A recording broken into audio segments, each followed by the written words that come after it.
the studios of KPFK Pacifica Radio in Los Angeles, I'm Sonali and this is Uprising. It's Monday, November 24th, 2014. Who We Be, the Colorization of America. We'll spend the hour with Jeff Chang discussing his new book exploring the U.S.'s history as it relates to race, stretching from Martin Luther King's I Have a Dream speech to the adoption of multiculturalism, the resulting white conservative backlash, the election of Barack Obama, more white backlash, and much more. That's coming up after the news. Joining us now to analyze today's headlines is Rahul Mahajan. He is a sociologist and news analyst and author of Full Spectrum Dominance, U.S. Power in Iraq and Beyond. Hi, Rahul. Hi, Sonali. Well, President Obama has quietly extended the U.S. mission in Afghanistan, despite a public pledge to draw down troops. Previously, only about 10,000 troops were to remain as part of a bilateral status of forces agreement signed by Afghanistan's new president, Ashraf Ghani. Now, according to a story based on unnamed officials, the New York Times reports that, quote, the new authorization also allows American jets, bombers, and drones to support Afghan troops on combat missions. The paper speculates that the rise of ISIS in Iraq and Syria, as well as pressure from the Pentagon, may have led to the decision to extend combat missions. And in news that may be related, Defense Secretary Chuck Hagel is reportedly stepping down. Hagel, who is a Republican, may represent a different direction than the one the president hopes to take for the remainder of his term as he contends with a GOP-dominated Congress. Now, Rahul, do you think these two stories are related? Is Hagel being punished for not anticipating the rise of ISIS and not pushing for troops to remain in Afghanistan? Well, I don't think that Hagel is precisely being punished, although it certainly doesn't, look very good for him. This is something that took all the Washington insiders by surprise. But the fact is that the rise of ISIS, and in the particular case of Afghanistan, the new presidency of Ashraf Ghani has meant that the United States is, the Obama administration is going for a much more militarily engaged strategy than he had been trying for the last couple of years. And, Hagel, the only expertise on the basis of which Hagel was picked as Secretary of Defense was being a Republican. Obama has, since he got into office, tried to placate a military with whom he's often been at odds about the details of strategy by putting Republicans directly in charge. And so beyond that, Hagel has little to say, I think, about the kind of war that the United States is once again going to be engaged in. And then House Intelligence Committee Chair Mike Rogers, a Republican from Michigan, released a report on Friday investigating the government's role in Benghazi, Libya, over a deadly incident that took place nearly 2 years ago, or actually more than 2 years ago, involving the death of U.S. Ambassador J. Christopher Stevens. Since then, Republicans have tirelessly attempted to use the issue to find fault with the CIA's actions, hoping to implicate the Obama administration in wrongdoing. But the report has found none. In response, Senator Lindsey Graham on Sunday told CNN that he thinks the report, quote, is full of crap and a complete bunch of garbage. Senator Graham promised to do a hard review of the report himself. Now, Rahul, do you think we can start to see the end of the story with the release of the GOP's own report? And how much of a waste of government time and resources did this whole thing represent?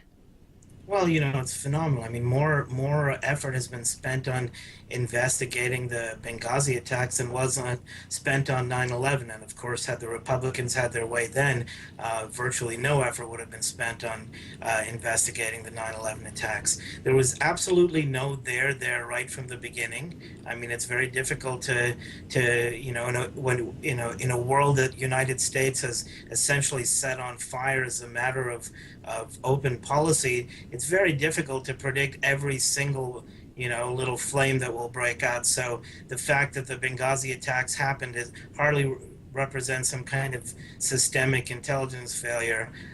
So, I think that, yes, I think that it's really a kind of a surprise that a Republican-dominated committee put out this report. And I think maybe it means that the Republicans are going to go on to new and more interesting spurious claims. And finally, the much-anticipated announcement by a St. Louis, Missouri grand jury over whether or not to indict Officer Darren Wilson with charges has not yet happened. The jury reconvenes today as anti-police brutality protesters and pro-police activists continue to wait with bated breath. Storefronts have been barricaded, 100 FBI agents have been deployed, and police have taken over part of a shopping mall outside Ferguson to use as command headquarters. Protesters are still marching on the streets and have been arrested in small numbers each night. 2 men associated with the political group, the New Black Panther Party, were recently arrested for illegal gun purchases, while a woman who reportedly bought a gun in preparation for the decision accidentally got killed when her gun discharged during a car accident.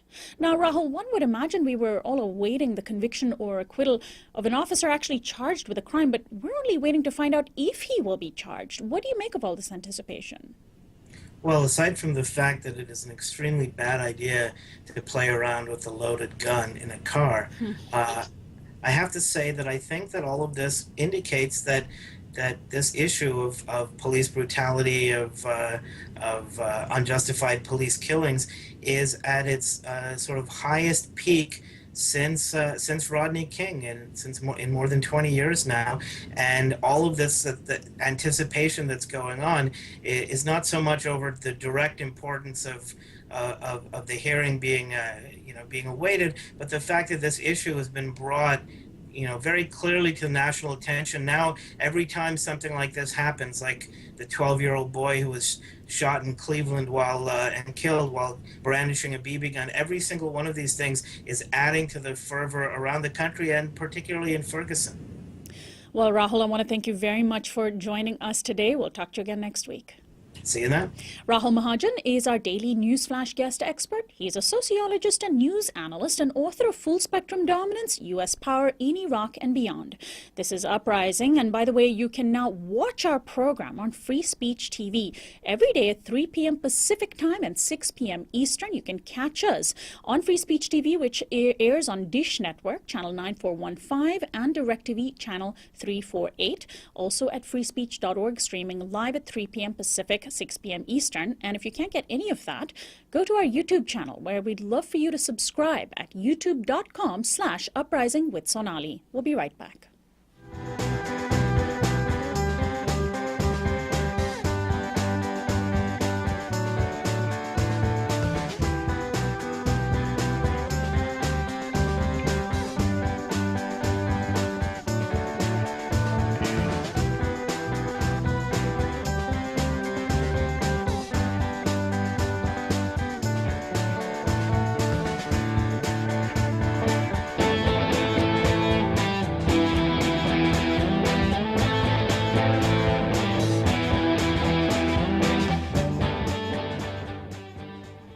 Welcome back to Uprising. I'm Sonali Kohatkar. The election of Barack Obama to the presidency of the United States represented an historic moment of such great proportions that the entire world, not just the U.S., was enthralled. Yet we continue to live during a time when 18-year-old Michael Brown could be killed and his shooter could remain free while a grand jury agonizes over whether to even charge him. Conversations on race are always difficult. That difficulty says much about this nation's history, so it is crucial for us to ask the questions, are we living in post-racial America, as some would suggest, or do our lived experiences tell us otherwise? In a powerful new book, author Jeff Chang explores the evolution of American culture as it relates to race. The book is called Who We Be, The Colorization of America. In it, Chang explores our history, stretching from Martin Luther King's I Have a Dream speech to the adoption of multiculturalism and the resulting white conservative backlash, the election of Barack Obama, more white backlash, the killing of Trayvon Martin, and much more. Jeff Chang's earlier book was Can't Stop, Won't Stop, A History of the Hip-Hop Generation. He is the executive director of the Institute for Diversity in the Arts at Stanford University and was named by Utne Reader as one of the 50 visionaries who are changing your world. And here is a conversation that we had with him about his book. Thanks so much for joining us. Thanks for having me. So first, let's talk about the fact that you say in your book, race, that word is such a heavy word. It's a complicated word. It is, in your words, the most complicated of American words. Why is that? It's, driven the nation periodically almost to the brink of dissolution. It's the source of civil and cultural schisms. and the resurgent culture wars that I think we've seen during the Obama era. And it's the kind of thing that we all ought to be talking about in order for us to get to a more equal, a just society. But the one thing that, for whatever reason, we seem to have the most difficulty actually addressing. So while your book is about race, you view race through the prism of culture, of American culture. And this is a culture that is so influential. It has influenced vast portions of the world, whether we like it or not. So American culture is in itself influential, and that culture has been influenced by people of color throughout, which has, of course, led to issues of cultural appropriation, etc. But what do you mean? Even that word culture, as we were talking about race being a difficult word, even culture is a difficult word to define. How do you define it? Culture is a complex word, but I think it's the realm of ideas, it's the realm of images, it's the realm of stories, it's the narrative that we're all immersed in every day. And oftentimes what we like to say, those of us who are working in the culture, we like to say that cultural change precedes political change, that without a movement in the culture, we can't have the imagination to get to a point where we could even imagine electing a black president. Not to say that this is actually the move towards racial justice or the last move towards racial justice. In fact, it's just part of the first, but especially during times of political gridlock like we see right now, where it's impossible to imagine change happening in the halls of power, we have to foster that imagination, and culture is where we do that. So culture includes our writings, our imagery, it includes our music, which I know you've written, of course, your last book about hip-hop, but the sort of pop culture we're exposed to. But then there's also commercial advertising, right. there's political advertising, how we view one another in all of those spaces. And today, with our online world overwhelming us and our access to information, we also have greater access to culture than we've had before, don't we? Yeah, we're in it every day. Like, we're tweeting, we're on Facebook. I mean, these are all places in which the culture And thank you for moving. tweeting this interview, by the way. Of course, absolutely. I'm really proud to be here. So it's happening all the time. And one of the things that we like to say is, people often think of change in terms of events, in terms of a judicial decision or an electoral campaign, a demonstration. But change is happening every single moment. And so if we thought of change more like the ocean, then we can kind of get at what's happening in the culture. There's tides that are moving in and moving out and pushing back, and sometimes these tides gather into a wave, and then we see change happening. So let's discuss some of these sort of flashpoints of cultural shifts in the country historically. You bring up Ralph Ellison's book in your book, Who We Be, The Invisible Man, this idea of breaking through white-dominated culture. How seminal was that book? For me, it was really important to kind of go back to that, because it summed up essentially the condition of people of color, of marginalized folks, that, through the 80s, through the 90s, we were invisible. And that would be a kind of invisibility that was about the lack of representation in images and also in institutions that were creating those types of images, but also invisible in terms of the lack of positive or sort of truthful representation, misrepresentation. And so this is a lot of what the multiculturalists who started to begin coming together really in the 70s and naming themselves as such in the 70s were fighting against, fighting against invisibility, saying if we're able to get these stories of underrepresented people, of unheard people told, maybe we'd be able to open up a well of empathy, and from that move towards a consensus for equity. Right. And I want to get to this idea of multiculturalism, but let's go back even further. Okay. King's I Have a Dream speech, of course, a seminal moment in American history that, everyone sort of now agrees. It's become politically correct to agree that even the right will sort of say, yes, of course, that was a crucial moment, and that we're so proud, and look how great we are as America that we had this moment in our history. But at the time, how important was King's sort of rallying cry for Americans to envision this world without racial strife? Was that a sort of a turning point for race in America? And how did that then permeate our culture, his speech? And, people know that one line, but of course his speech was much more than that one line. Well, and the one line being, that he hopes that his children grow up in in a society where they're judged not by the color of the skin but the content of their character. And this is something that, you know, my kids were learning in elementary school. All the kids are learning in elementary school. They learn parts of the speech. It was so important and pervasive in terms of the way that we began to understand race and racial justice, that you begin to see the right adopting that line in the 80s specifically to undo policies of racial justice, to undo the gains of the civil rights era.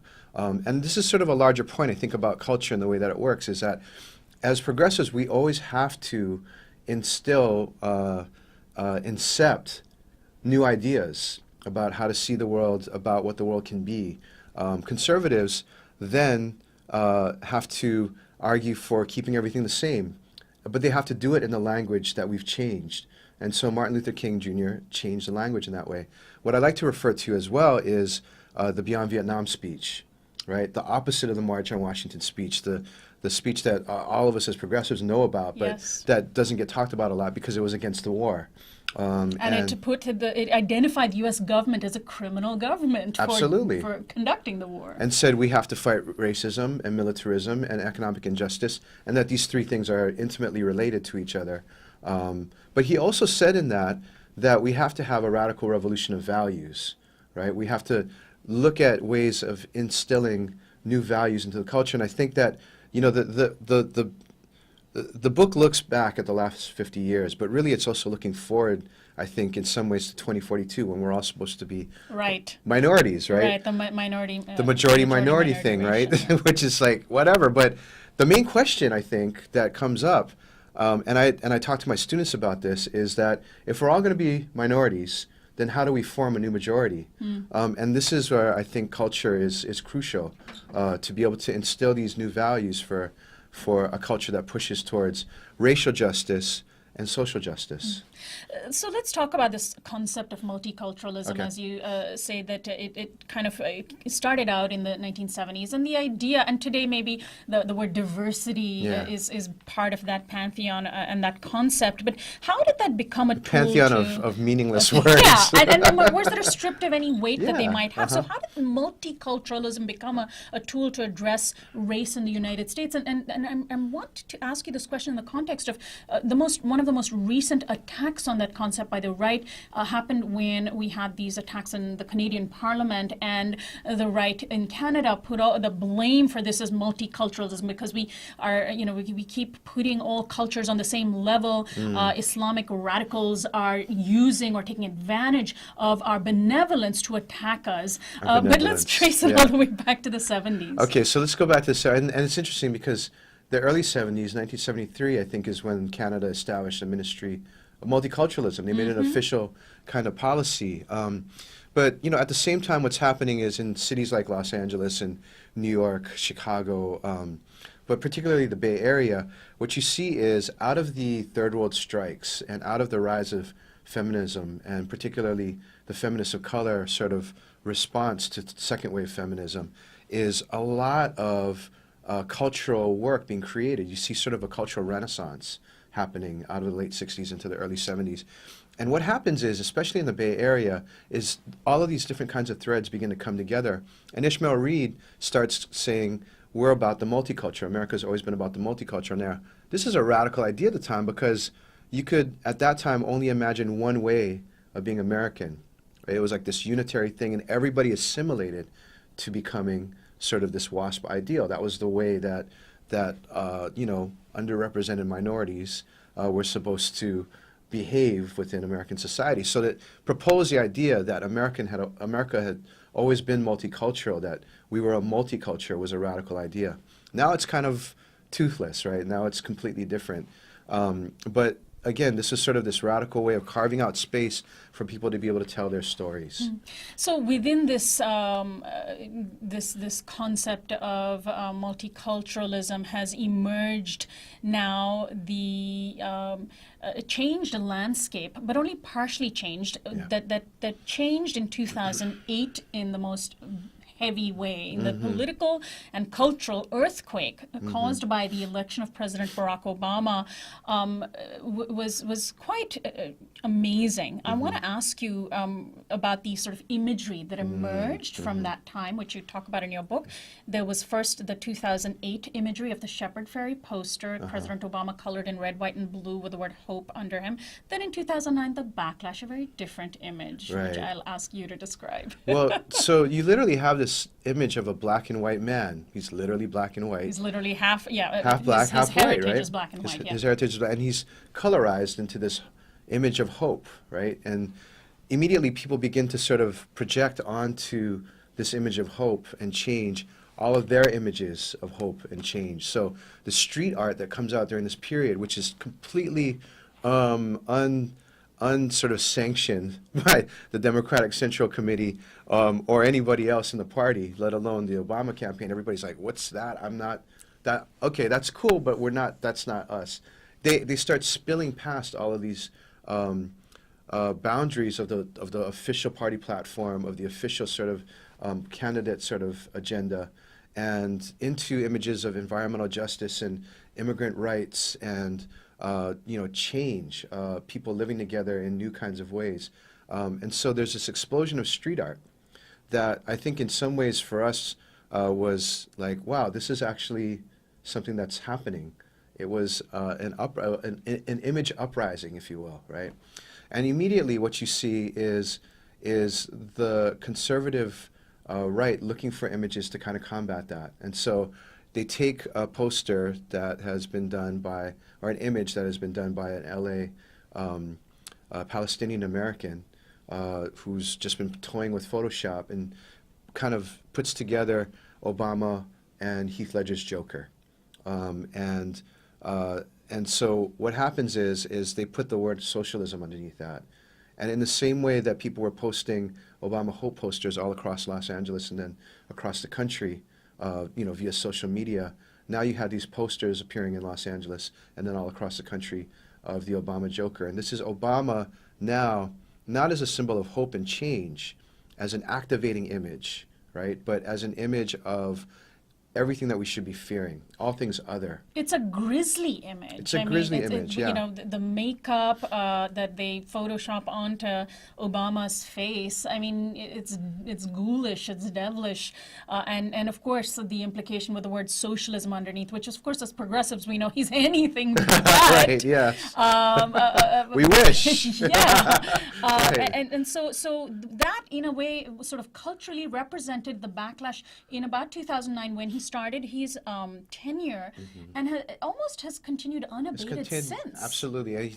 Obama as Muslim, Obama as a Kenyan, as an illegal alien. Ebola, which was Ebola and Obama. Yeah. So Ebola, that's the latest right-wing invention of President Obama, equating him with a deadly disease. Right. And so the culture wars have kind of come back in a really, really big way.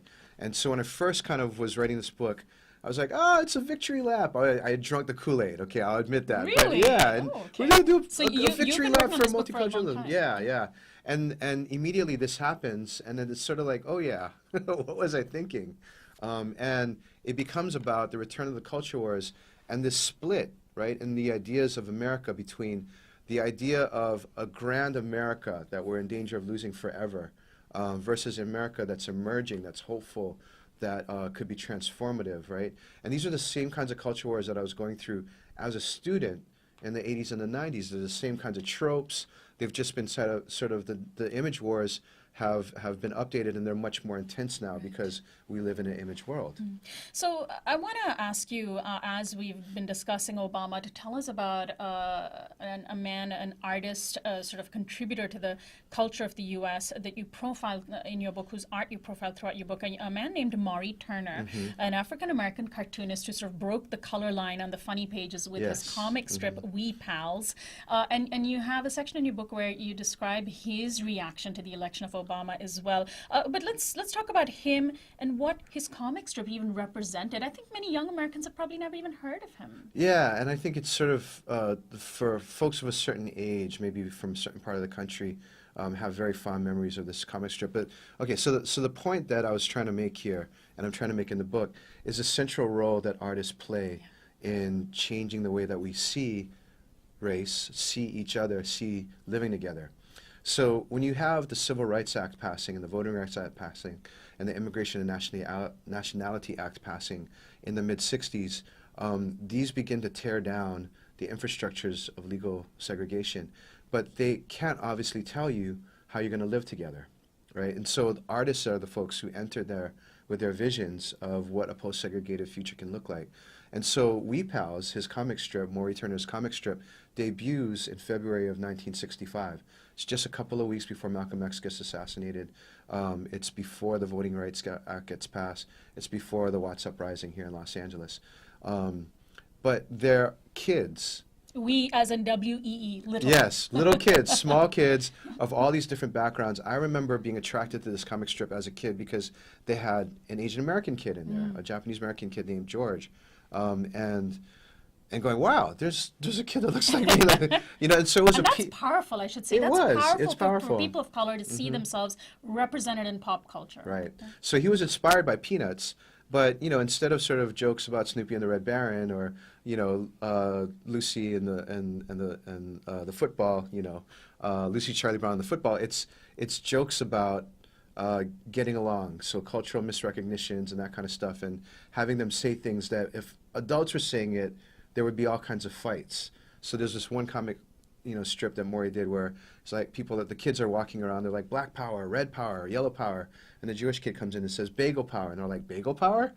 But you know, it was a kind of thing, if you said black power during that particular time, or you said red power or yellow power, you know, that was going to be a fight. And that also represents how humor plays a role in our culture. Yes. You can say things in humor. Stand-up comics know this. Yes. That you know, this is the concept of the jester in the court who can say things that others can't quite get away with yet, and are on the forefront of cultural change. There's also the issue of fine art, and you write about that in your book a little bit with people of color, you know, still to an extent being shut out of the museum spaces.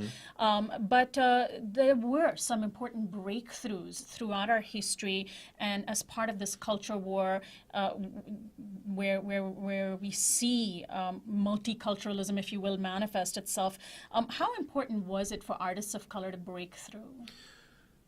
Well, they worked very hard from the late '60s, protesting institutions of the fine arts, the higher arts. So the protests at the Met, at the MoMA, these are kind of stories that have not necessarily been written really into even art history, but artists from Spiral, Norman Lewis, and Faith Ringgold organizing protests to get black art into these spaces during the '60s. And then what you see is, in the 1990s, the late '80s and the 1990s, a lot of artists beginning to express themselves around their identity. And an LA artist named Daniel Joseph Martinez in the 1993 Whitney Biennial does these museum tags called, you know, saying, "I can't ever imagine wanting to be white." And this causes a huge stir in the New York art world.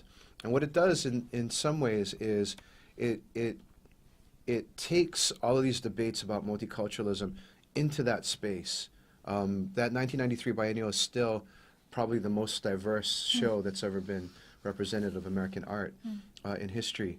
But the backlash against it, the elite backlash against it, is so thick that it has resonances now in even today's contemporary arts world. There have been controversies over race this past year around the Whitney Biennial and also around Kara Walker's piece, A Subtlety. But there's still sort of a sense in which if you're an artist who's in the contemporary arts world working around race, that in some ways you have to downplay that. Right. And see, this is an important point that I'd like to focus on for a minute, because when artists of color, when culture makers, trendsetters in marginalized communities have wanted representation in our mainstream, the price they have often had to pay or been asked to pay is what has made them edgy in the first place. Right, exactly. And this is not just true in art, it's true, for example, in media at large. We want to see, we as an American society are fine with seeing people of color within white spaces if those people of color behave white. And this goes back to your original idea about waspness being the dominant narrative, and we're constantly fighting that. There's a constant tension around that, isn't there? Absolutely. Yeah. And that's going back to, I think, the point you made about there being sort of a partial victory here for multiculturalism. In some ways, still, people have to mask themselves if they want to go ahead and make that intervention in certain spaces, and particularly in the contemporary arts world. Right. Don't talk about racism. Don't make your art about racism. Don't make your journalism about racism. Right. Let's downplay all of that kind of stuff. Of course, a huge part of our pop culture is appropriated, I should say, by commercial, by the commercial world, by commercial entities, by corporations who see what's sparking the imagination of young people and taking that. And I want to bring up a couple of companies and their ad campaigns over the years that you've profiled in your book that have sort of come back to be part of the fabric of American culture, and that's Coke. Coke is one really important company, the Coke-Pepsi wars. And tell us how these two companies, in their quest to sell more of their fizzy sugary drink, tried to establish themselves as quintessentially American, but then that brought into question the whole identity of the whole idea of who an American is. Right. It's a really interesting thing to think about how, advertising has kind of influenced and absorbed as well sort of multiculturalism and ideas of the way that we see each other. In the 1970s, or the early 1970s, Pepsi was the insurgent number 2. And so they directly went after targeting youth markets and African-American markets. Right. They were one of the first companies to really have a lot of African-American marketers on their staff. And Coke is looking at this insurgency, and Coke actually has this history of having a lot of bottlers who were in white citizens' councils in the South. And so, Pepsi's going after which the are linked to the African-American, KKK. right? Which then Pepsi says, okay, we're going to go and outflank them on this kind of thing. And so they look at this, and by the 70s, they're thinking, how do we deal with this insurgency? And that's when you see the Coke commercial that we, again, people of a certain age have all seen. I'd like to teach the world to sing. The commercial in which you have all the people of the world standing on this Italian hill holding Coke bottles, right, dressed in kimonos and dirndls and all the kinds of ethnic signifiers that you could imagine for that. Which at the time was challenging, but I mean, of course, with the passage of time seems trite. But with the Super Bowl ad that they did last year, America's Beautiful, right, they in some ways kind of brought that debate back. And here you have a corporation saying, we're not down with Islamophobia, which is a really kind of interesting thing on the biggest day, advertising day of the year. But then what does it really mean at the end of the day? It means they want to sell more sugary drinks, right? Yeah, exactly. So there's also the Italian clothing company Benetton, whose United Colors of Benetton literally took the idea of multiculturalism and translated into a way to sell their clothes. It was also sort of daring at its time, and at the heart of this advertising campaign was a very interesting man who you profile. Tell us a little bit about what that ad campaign represented for this sort of growingly popular idea that multiculturalism is a good thing. Yeah. Well, again, Benetton's sort of this insurgent company. They're from outside of the U.S. They're trying to break in to the U.S. In order to reach, the biggest markets that they can possibly reach. And so this advertising genius, in some ways, Oliviero Toscani, decides that he's going to start making pictures of all of these beautiful kids from all these different, races against white backgrounds, all wearing Benetton sweaters. So it's like all of the people of the world wearing the same colored clothes or the same sort of, United Colors of Benetton. A new vision of global capitalism that really, in a lot of respects, U.S. companies were not ready to deal with it at that point, and only really begin to pivot after the Los Angeles riots, really. So they were really far kind of seeing in that way. But at the same time, it's an interesting vision. Like, are you Are you saying that all of this difference should add up to a new kind of conformity? Is that what you're saying? It was a very kind of contradictory type of message, and eventually the Benetton ads kind of collapsed under all these different kinds of contradictions. So let's talk about television. Sure. Television is a very, very problematic field of pop culture because there was a lot of progress that happened in American television just in terms of representation of people of color, at least certain minority groups, that we seem to have lost, and maybe we might be seeing a resurgence of again today. The Cosby Show and some of these shows back in the day did break some barriers, didn't they? And then we have now the ABC fall lineup, which they're going all in on non-white leads and non-white families, which is really interesting, right? Kind of building on Modern Family and Scandal, so the interesting thing is at the turn of the '80s into the '90s, you have Fox trying to become the fourth network, just like Pepsi was trying to become the top dog in the Coke wars, and the Cola wars, and so they go after again young audiences, and they go after African American audiences. So you see The Simpsons on the one hand, and then Living Color on the other, and then there's this flowering of black television, what folks call the golden age of black TV during the early '90s. As soon as Fox gets the NFL contract, they say, okay, we don't need these black shows anymore. Wow. And they're gone. Within 2 years, all of them are gone. And so this gets to our larger point, right, which is that how much can you really depend upon the market as your sort of vanguard for racial progress? Really not that much. Right. And identity now is the currency of global capitalism. It's right down to the thing of opening your Amazon page and saying, if you liked Who We Be, The Colorization of America, buy this book by, They're constantly trying to profile us and trying to fit what our buying patterns might be, which is based on our identity. Exactly. Yeah, trying to reduce our identity to sort of just a consumer identity. So let's talk about political campaigns and how they have played on culture, how they have sort of in many ways forced certain issues to be also in many ways perverted notions of multiculturalism. And like what we were talking about with the Canadian Parliament, tried to point out the pitfalls of multiculturalism. And let's talk about, not only did we have Nixon's Southern strategy, which very much played on culture wars and racist ideology. And is very much alive now. And is very much alive now, absolutely. We saw this, this past Tuesday. Yes, and definitely bring that up. But also we had, of course, in the middle there, Lee Atwater, who George H.W. Bush's campaign manager, who played on the standard white fear of blackness with the Willie Horton ads. The Willie Horton ads sort of stand out as perhaps the worst point in political campaigning when it came to race. How important a moment was that? It was absolutely an important moment because it reconfigured the Southern strategy for a new era. You couldn't make these explicitly racist appeals anymore by the time you get to the 80s.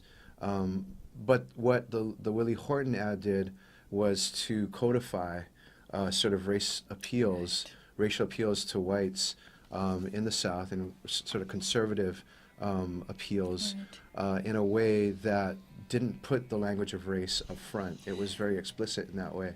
So Jeff, let's turn back to this issue of how important this moment was during the campaign of George H.W. Bush versus Michael Dukakis and the Willie Horton ads, and how we can link that to some of what we're still seeing today.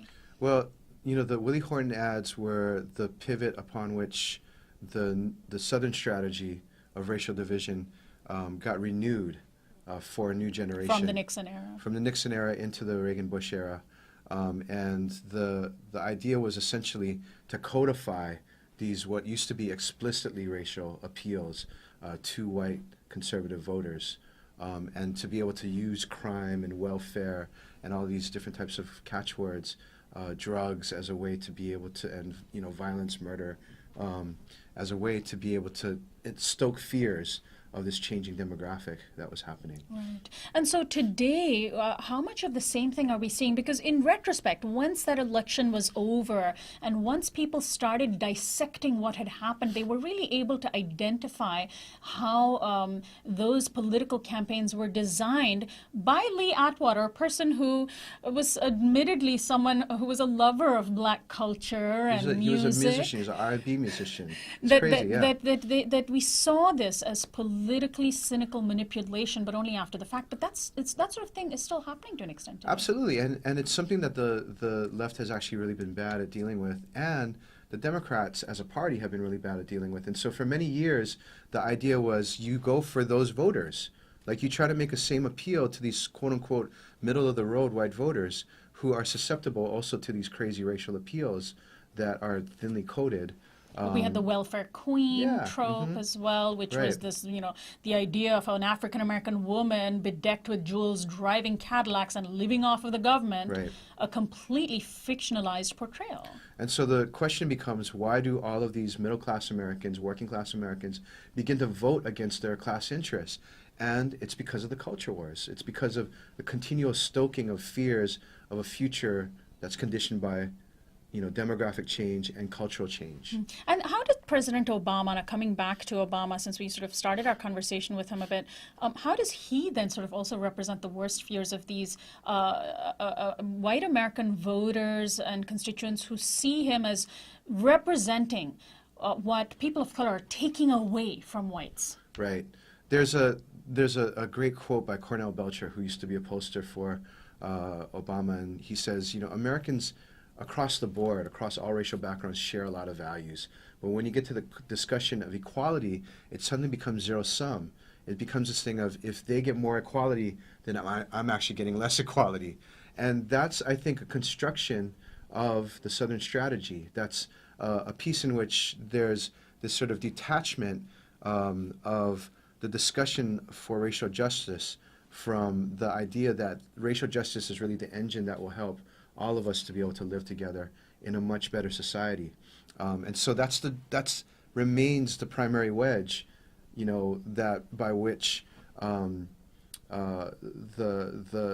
electorate continues to be manipulated to vote more conservative than they might actually be. Right. Mm-hmm. Now, there's also the issue of the immigrant community and the Latino community, distinct but sometimes overlapping with one another, and the role that this community has played in contributing to culture, because there were many Latinos who were also very much part of the sort of hip-hop movement and the fine arts movement, and are part of, our Hollywood industry, but they are also seen as a huge threat, representing a huge threat to white American interests, especially this idea of immigrants coming over the border, invading us, and coming over the border to overwhelm white identity. Mm-hmm.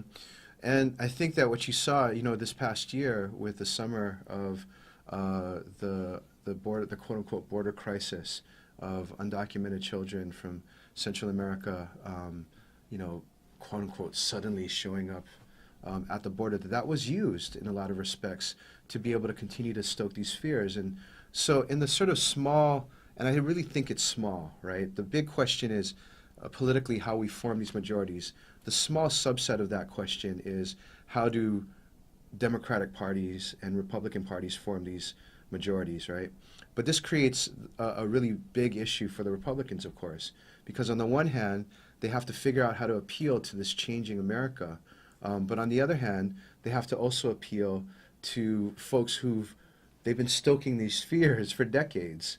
And how do you reconcile that? And so I think, in the end, again, the larger question is, how do you get to this new cultural majority, right? How do you form a majority based on a culture rooted in the values that we all kind of believe in progressively. Right. Yeah. Let's talk about Trayvon Martin Okay.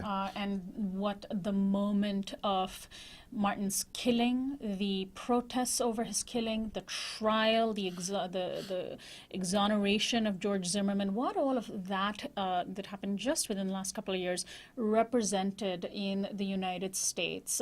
It's a resurgence of which we saw a little bit this summer with the protests in Ferguson, Missouri, but specifically Trayvon Martin and how his case galvanized black resentment and anger over decades of, well, let's just say the historical oppression. I think also it really galvanized a new young demographic of activists and organizers that are African American, they're Latino, they're Asian American, they're white.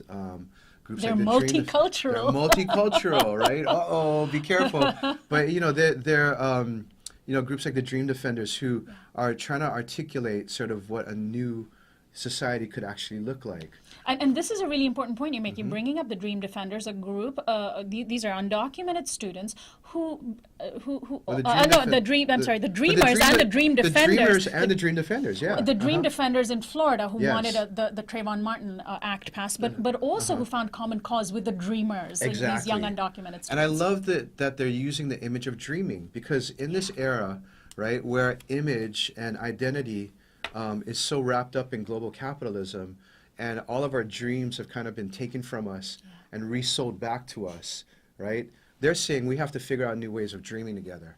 That's powerful, to me, and that's a really beautiful vision, I think, of what the progressive movement should be moving towards. These are the questions that we need to answer to get to 2042. And in your book, you have this amazing image of Martin Luther King wearing a hoodie. Yes, by Nicholas Smith. The imagery of the Trayvon Martin story, the hoodie, the Skittles, the young man, the soda and the Skittles in his hand, somebody who was who represented black innocence, which we don't see much of in our pop culture.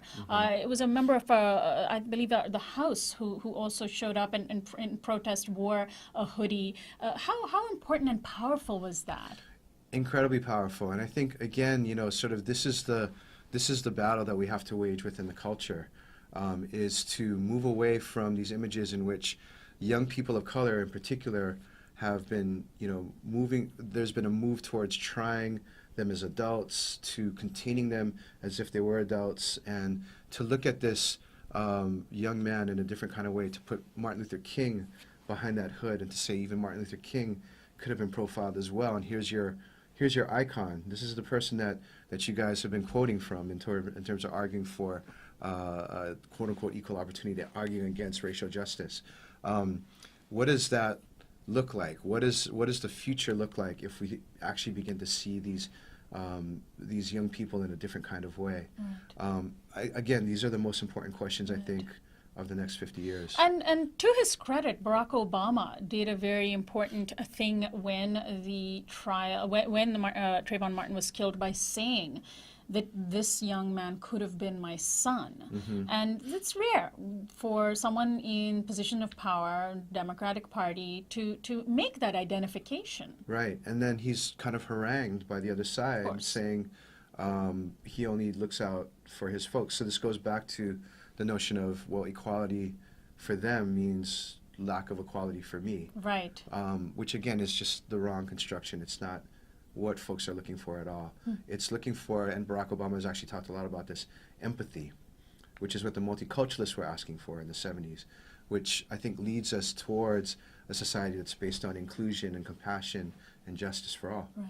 I want to complete a thread that we started earlier in our conversation, which is while the election of President Obama represented a tectonic shift in how we view African Americans in positions of power, the right would like to see this meaning, this being translated into the fact that we now live in a post-racial society. But as many of us know, the more things have changed, the more they have stayed the same. And if anything, it has almost been worse, because we are now being told racism is over. What more could you ask for than electing a black president? Right.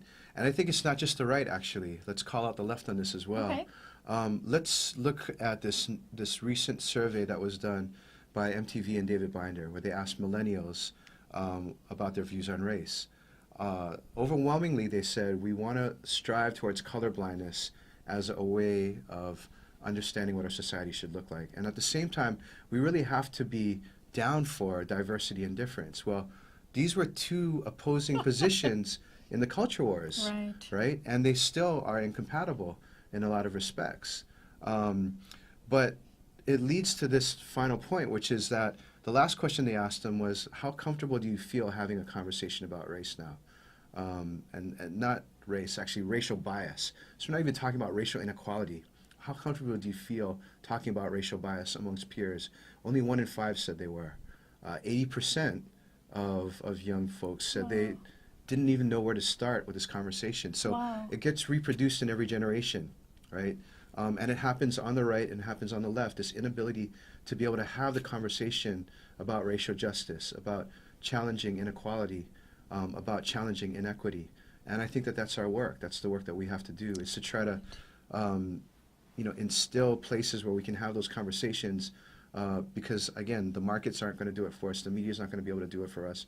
We have to be able to, I should say, the mainstream media is not going to be able to do it for us, but we have to be able to have those conversations to get to the place that we want to be. And so let me ask you, in terms of what you think the form those conversations could take, and I don't just mean verbal conversations, dialoguing or writing, I also mean art, because when we do confront, because oftentimes people of color who are change makers, when they do talk about race and when they do confront, they see defensiveness, and then becoming acceptable, becoming safe enough to have a conversation with somebody who's holding on to their privilege becomes almost impossible. So, this is a challenge. So we have people who run the spectrum, and I know so many folks who will only have conversations that are confrontational, and others who will only have conversations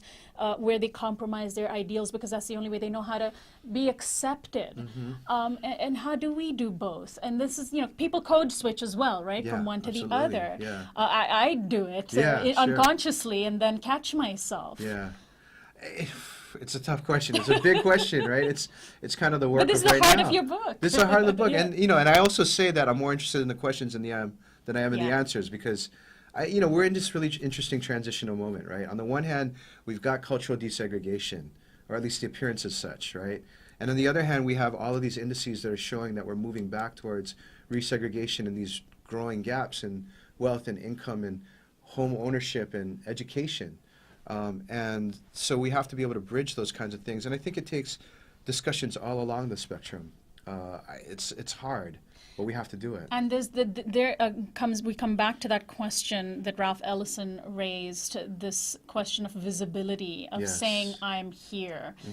This is me. You can't ignore me. I'm here to stay. And in many ways, this future of the country, the majority-minority future of 2042 is going to be an inevitable manifestation of that, this I am here. So finally, what do you hope from young artists of all different kinds, even those, we're broadcasting from Southern California, we have a lot of listenership and viewership in Hollywood. What do you hope from them, beyond simply making a show where you pick and choose a cast of different ethnicities? Right. That cast is not necessarily taking on issues of race overtly. Yeah, the multicultural kind of cast that's become sort of the norm on ensemble shows. It has to be sort of a place that we get to in which we're able to really question how it is that we see each other on an individual basis and on sort of a collective type basis, to get into ourselves and ask if the way that we see each other really represents the way that that person then wants to be seen. And that gets to the heart of the exchange that these artists were making, again, from the beginning in the multiculturalism movement. And that brings us kind of up to now. It's still coming down to how do we see each other, and then how do we see living together with each other. So we might not be living in a post-racial society. Are we living in a post-multicultural society? I think so. I think absolutely. I mean, multicultural is a word that doesn't really make any kind of sense anymore. Obviously, the word post-racial doesn't make any sense either. But we're aching, I think, for new visions, and I think this is, the time that it's needed the most, and we will hopefully have those coming out, I think, from artists over the next coming years. And so, very briefly, let's also talk about your book. Okay. What went into putting it together.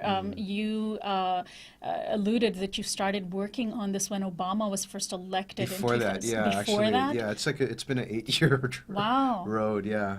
And It's been a long road.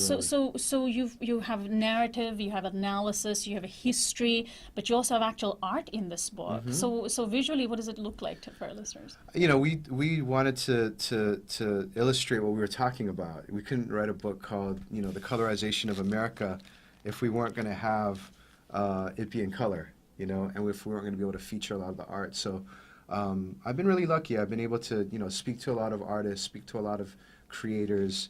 And to have them share their art with us for this particular book. So we're really happy with the way that it turned out. And explain the title, Who We Be, The Colorization of America. So, Who We Be, of course, is a song by DMX, and I thought that would be a really kind of nice, in-your-face kind of move to the anti-multiculturalists who back in the 90s would always ask this question, who are we anyway? Who are all these kids coming into these campuses? Who are all these people coming into my community? Who are we now? This is who we be. So that's sort of what DMX was kind of trying to say. They don't know who we be, right? And yet we're going to let them know, So I wanted to kind of have a little bit of that attitude, on a little chip on my shoulder as I was writing the book. But we all have to. We have to say right. it. We have to declare it. We have to declare it. But at the same time, it's also an illustration of really how things have changed. You have the chip on the shoulder because things haven't changed. Yeah. But things have changed too. So. Yeah. And give out a website for your book. Sure. There's two. There's whowebe.net and there's a jeffchang.net. You can check them both. whowebe.net, jeffchang.net. The name of the book is Who We Be, The Colorization of America. Jeff, thank you so much. Thank you for having me. It's been wonderful. This is Uprising. Bipasha Shom is our producer, and our program director, Camilo Ramirez, and Christian Beck are our production interns. Annie Mendoza is our media intern. Alexander Hobbs is our technical director. Federico Garcia and Jonathan Alexander are our audio engineers. Subscribe to our YouTube channel at youtube.com/uprisingwithsonali. Our website is uprisingwithsonali.com. Our theme music is by Quetzal. I'm Sonali Kolhatkar, host and executive producer of Uprising. I'll see you tomorrow.